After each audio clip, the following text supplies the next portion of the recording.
શ્રી ગણેશાય નમઃ. મિત્રો, આપ જોઈ રહ્યા છો આપણી યુટ્યુબ ચેનલ આશીર્વાદમાં આપ સૌનું સ્વાગત છે. ગીતા સુગીતા કર્તવ્યા કિમની શાસ્ત્ર સંગ્રહી યા સ્વયં પદ્મનાભસ્ય મુખદ્વાનિની સુતા. જે દિવ્ય છે, જે મધુ છે, તેનું સતત ધ્યાન કરો, નિયમિત તેની સમીપ રાખો, કારણ કે ગીતા એ જ્ઞાનથી પણ પવિત્ર છે. કેમ કે ગંગામાં સ્નાન કરવાવાળો પોતે મુક્ત થાય છે પણ બીજાને મુક્ત કરી શકતો નથી, પરંતુ ગીતાથી પોતે મુક્ત થાય છે અને બીજાને મુક્ત કરવામાં સમર્થ બને છે. ગંગા ભગવાનના ચરણમાંથી પ્રગટ થઈ છે, જ્યારે ગીતા તો સાક્ષાત શ્રી કૃષ્ણ ભગવાનના મુખ કમળમાંથી પ્રગટ થઈ છે. તો આજે આપણે આ વિડીયોમાં સાંભળીશું શ્રીમદ ભગવદ્ ગીતાના મહાત્મ્ય વિશે, જે સાંભળવાથી ધર્મ, અર્થ, કામ અને મોક્ષની પ્રાપ્તિ થાય છે. જો આપને મારો વિડીયો પસંદ આવે તો લાઈક કરજો, શેર કરજો અને પહેલીવાર જો આ વિડીયો આ ચેનલમાં જોઈ રહ્યા હોય તો સબસ્ક્રાઈબ કરજો, જેથી મારા નવા વિડીયોની માહિતી તુરંત આપ સુધી પહોંચે. પૃથ્વી માતાએ કહ્યું કે હે ભગવાન, હે પરમેશ્વર, હે પ્રભુ, પ્રારબ્ધ કર્મને ભોગવતા મનુષ્યની એકનિષ્ઠ ભક્તિ કેવી થાય છે? શ્રી વિષ્ણુ ભગવાન કહે છે કે પ્રારબ્ધને ભોગવતો જે મનુષ્ય સદા ગીતામાં અભ્યાસમાં આસક્ત હોય તે જ આ લોકમાં મુક્ત અને સુખી થાય છે અને કર્મથી લેપાતો નથી. જેમ કમળના પાણીને જળ સ્પર્શ કરી શકતું નથી, તેમ જે ગીતાનું ધ્યાન કરે છે તેને મહાપાપાદી પાપો કદી સ્પર્શ કરતા નથી. જ્યાં ગીતાનું પુસ્તક હોય અને જ્યાં ગીતાનો પાઠ થતો હોય ત્યાં પ્રયાગાદી સર્વ તીર્થો રહે છે. જ્યાં ગીતા પર્વતે છે ત્યાં સર્વ દેવો, ઋષિઓ, યોગીઓ, નાગો અને ગોપાળો તથા ગોપીઓ પણ નારદ, ઉદ્ધવ અને સર્વ પાર્ષદો સાથે જલ્દી સહાયક થાય છે. જ્યાં ગીતાનો વિચાર, ભણવું, ભણાવો કે શ્રવણ થાય છે ત્યાં હે પૃથ્વી, હું અવશ્ય નિવાસ કરું છું. શ્રી કૃષ્ણ ભગવાન કહે છે કે હું ગીતાના આશ્રયે રહું છું. ગીતા મારું ઉત્તમ ઘર છે અને ગીતાના જ્ઞાનનો આશ્રય કરી હું ત્રણેય લોકનું પાલન કરું છું. ગીતા એ અતિ અવર્ણનીય પદોવાળી, અવિનાશી, અર્ધમાત્રા તથા અક્ષરોરૂપ મારી નિત્ય બ્રહ્મરૂપિણી અને પરમ શ્રેષ્ઠ વિદ્યા છે, એમાં શંકાની સ્થાન નથી.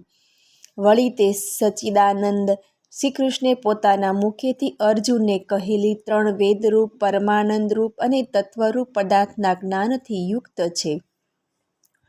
જે મનુષ્ય સ્થિર મનવાળો થઈ ગીતાના 18 અધ્યાયનો જપ કરે તે જ્ઞાનરૂપી સિદ્ધિ પામે છે અને પછી તે પરમ પદને પ્રાપ્ત થાય છે. સંપૂર્ણ પાઠ કરવામાં અસમર્થ હોય તો અડધો પાઠ કરે તો પણ તે ગાયના દાનથી થતા પુણ્યને પામે છે, તેમાં સંચય નથી.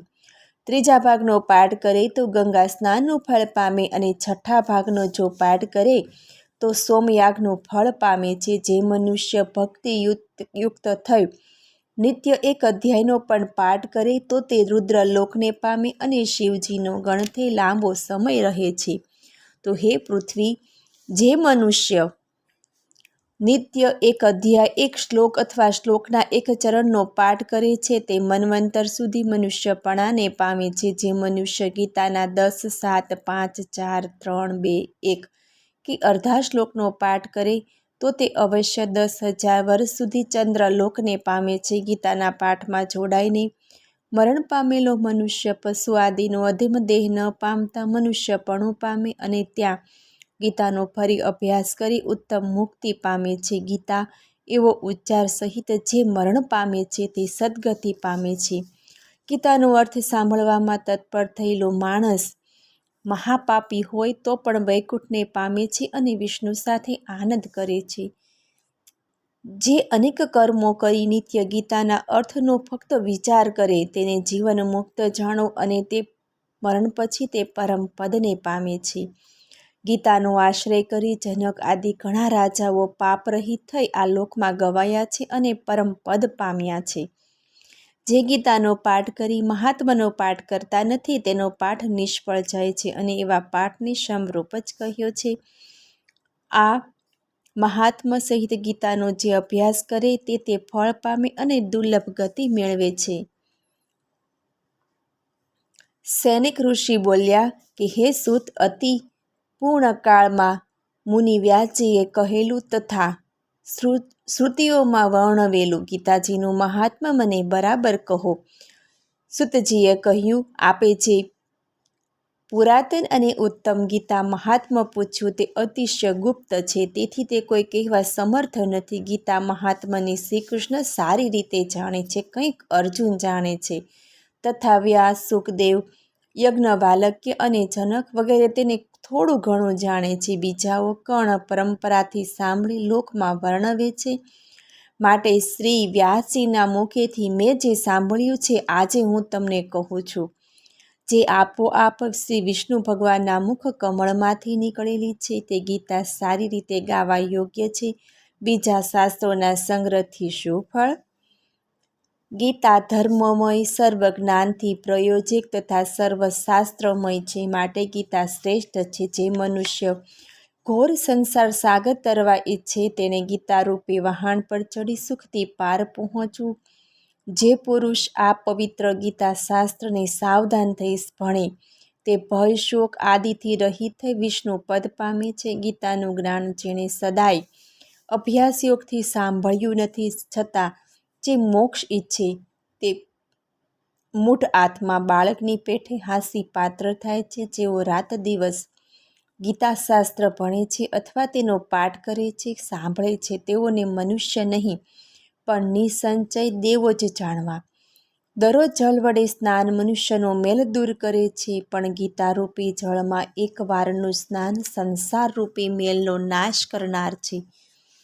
જે મનુષ્ય પોતે ગીતાશાસ્ત્રનું પઠન પાઠન જાણતો નથી, બીજા પાસેથી જેને સાંભળ્યું નથી, તેમ જેનું જ્ઞાન નથી, તેને તેના પર શ્રદ્ધા નથી અને ભાવના નથી, તે મનુષ્ય લોકમાં ભટકતા ભૂંડ જેવો છે. તેનાથી નીચ કોઈ મનુષ્ય નથી, કેમ કે ગીતાને જાણતો નથી. જે ગીતા વાંચે છે પણ ગીતાના અર્થનું પઠન કરતો નથી, તેના એ પોપટિયા જ્ઞાન દેખાવડા માત્રના આચાર, વ્રત, શ્રેષ્ઠા, તપ અને યશને ધિક્કાર છે. એનાથી અજમ બીજો કોઈ મનુષ્ય નથી.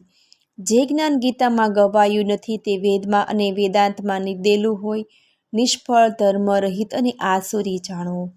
જે મનુષ્ય રાત દિવસ સૂતા, જતા, બોલતા, ઊભા રહેતા પણ ગીતાનું બરાબર સતત અધ્યયન કરે તે શાશ્વત મોક્ષને પામે છે. યોગીઓના સ્થાનમાં, સિદ્ધોના સમૂહમાં, શ્રેષ્ઠ પુરુષો આગળ, સંત સભામાં, યજ્ઞ સ્થાનમાં અથવા વિષ્ણુ ભક્તો આગળ ગીતાનો પાઠ કરતો મનુષ્ય પરમ ગતિ પામે છે. જે ગીતાનો પાઠ અથવા શ્રવણ દરરોજ કરે તેને દક્ષિણા સહિત અશ્વમેઘાદિ યજ્ઞો કર્યા ગણાય. જેણે ભક્તિભાવથી એકાગ્ર ચિત્તે ગીતાનું અધ્યયન કર્યું તેણે સર્વ દેવો, શાસ્ત્રો અને પુરાણોનો અભ્યાસ કર્યો ગણાય. જે મનુષ્ય પોતે ગીતાનો અર્થ સાંભળે, ગાય અને પરોપકારથી સંભળાવે તે પરમપદ પામે છે. જે ઘરમાં શ્રી ગીતાનું પૂજન થાય ત્યાં દૈહિક, દૈવિક અને આધિ ભૌતિક તાપથી થતી પીડા તથા વ્યાધિઓનો ભય રહેતો નથી. વળી જેને પાપ કે શ્રાપ લાગતા નથી, જરા પણ દુર્ગતિ નથી થતી અને શરીરના 6 શત્રુઓ કામ, ક્રોધ, લોભ, મદ, મોહ અને મત્સર કદી પીડા કરતા નથી. જ્યાં નિરંતર ગીતાનો આનંદ થાય છે ત્યાં શ્રી ભગવાન પરમેશ્વરમાં અનન્ય ભક્તિ ઉપજે છે. સ્નાન કર્યું હોય કે ન કર્યું હોય, પવિત્ર હોય કે અપવિત્ર હોય, તો પણ જે પરમાત્મા વિભૂતિનું અને વિશ્વરૂપનું સ્મરણ કરે તે સર્વદા પવિત્ર છે. સર્વત્ર ભોજન કરનાર અને સર્વ પ્રકારનું દાન લેનાર પણ જો ગીતાપાઠ કરતો હોય તો તે પાપથી કદી લેપાતો નથી. જેનું ચિત્ત સદા ગીતામાં જ રમતું હોય તે સંપૂર્ણ અગ્નિહોત્રી, સદા જપ કરનારો, ક્રિયાવાન તથા પંડિત છે. વળી તે જ દર્શન કરવા યોગ્ય, ધનવાન, યોગી, જ્ઞાની, યાજ્ઞિક, ધ્યાની તથા સર્વ વેદોના અર્થને જાણનાર છે. જ્યાં ગીતાના પુસ્તકનો નિત્ય પાઠ થતો હોય ત્યાં પૃથ્વી પરના પ્રયાગાદિ સર્વ તીર્થો વસે છે. વળી તે ઘરમાં દેહરૂપી દેશમાં સર્વ દેવો, ઋષિઓ, યોગીઓ અને સર્પો સદા રહે છે. ગીતા, ગંગા, ગાયત્રી, શિવા, સત્યા, સરસ્વતી, બ્રહ્મવિદ્યા, બ્રહ્મવલી, ત્રિસંધ્યા, મુક્તિગેહિની, અર્ધમાત્રા, ચિદાનંદ, ભવદ્યની, ભવનાશિની, વેદત્રયી, પરા, અનંતા અને તત્વાર્થ જ્ઞાન મંજરી. ગીતાના આ 18 નામોનો સ્થિર મનથી જે મનુષ્ય નિત્ય જપ કરે તે જલ્દી જ્ઞાન સિદ્ધિ તથા છેવટે પરમ પદ પામે છે.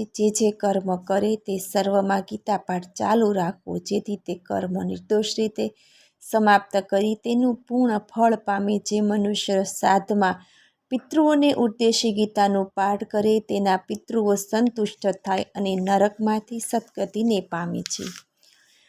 ગીતા પાઠથી પ્રસન્ન થયેલા તથા શ્રાદ્ધથી તૃપ્ત થયેલા પિતૃઓ પુત્રને આશીર્વાદ આપતા પિતૃ લોકમાં જાય. જે મનુષ્ય ગીતા લખી ગળામાં, હાથમાં કે મસ્તકે તેને ધારણ કરે તેના સર્વ વિઘ્નોરૂપી દારૂણ ઉપદ્રવો નાશ પામે છે. ભરતખંડમાં 4 વર્ણો વિશે મનુષ્ય દેહ પામી, પણ જે મનુષ્ય અમૃત સ્વરૂપ ગીતાને સાંભળે કે ભણે નહીં, તે હાથમાં આવેલું અમૃત ત્યજીને દુઃખથી ઝેર ખાય છે, અને જે ગીતારૂપી અમૃતનું લોકમાં પાન કરે તે મોક્ષ મેળવી સુખી થાય છે. સંસારના દુઃખોથી પીડાયેલા જે મનુષ્ય ગીતાનું જ્ઞાન સાંભળ્યું તેઓએ અમૃત મેળવ્યું છે, અને તેઓ શ્રી હરિના ધામને પામી ચૂક્યા છે. આ લોકમાં ઘણાય રાજાઓ જનકાદિની માફક ગીતાનો આશ્રય લઈ પાપરહિત થઈ પરમ પદને પ્રાપ્ત થયેલા છે. ગીતામાં ઉચ્ચ નીચ મનુષ્ય વિશેનો ભેદ નથી, કેમ કે ગીતા બ્રહ્મ સ્વરૂપ હોય તેનું જ્ઞાન બધાને માટે સમાન છે. ગીતાના જ્ઞાન અર્થને પરમ આદરથી સાંભળી જે આનંદ પામતો નથી, જે મનુષ્ય આળસને લીધે લોકમાં ફળ પામતો નથી, પરંતુ વ્યર્થ શ્રમ જ પામે છે. ગીતાનો પાઠ કરી જે આ મહાત્માનો પાઠ કરતો નથી તેના પાઠનું ફળ વ્યર્થ જાય છે અને કેવળ શ્રમ જ છે. આ મહાત્મા સહિત ગીતા પાઠ જે કરે તેના શ્રદ્ધાથી જે સાંભળે તે દુર્લભ ગતિ પામે છે. ગીતાનું આ સનાતન મહાત્મા મેં કહ્યું તેનો ગીતાના પાઠને જે અંતે પાઠ કરે તે ઉપર જે કહ્યું તે જ ફળ પામે છે. ઇતિ શ્રી વરાહ પુરાણોત્તમ ગીતા મહાત્માનું અનુસંધાનમ સમાપ્તમ. તમેવ માતા ચ પિતા તમેવ તમેવ બંધુ સ સખા તમેવ વિદ્યા દ્રવિણમ તમેવ સર્વમ મમ દેવ દેવ. કૃષ્ણં વંદે જગદ્ગુરુ. મને સાંભળવા બદલ ધન્યવાદ. જો આપને મારો વિડીયો પસંદ આવે તો લાઈક કરજો, શેર કરજો, અને પહેલીવાર જો આ વિડીયો આ ચેનલ પર જોઈ રહ્યા હોય તો સબસ્ક્રાઈબ કરજો, જેથી મારા નવા વિડીયોની માહિતી તુરંત આપ સુધી પહોંચે. ધન્યવાદ. ઓમ પરમાત્મને નમઃ. જય શ્રી કૃષ્ણ.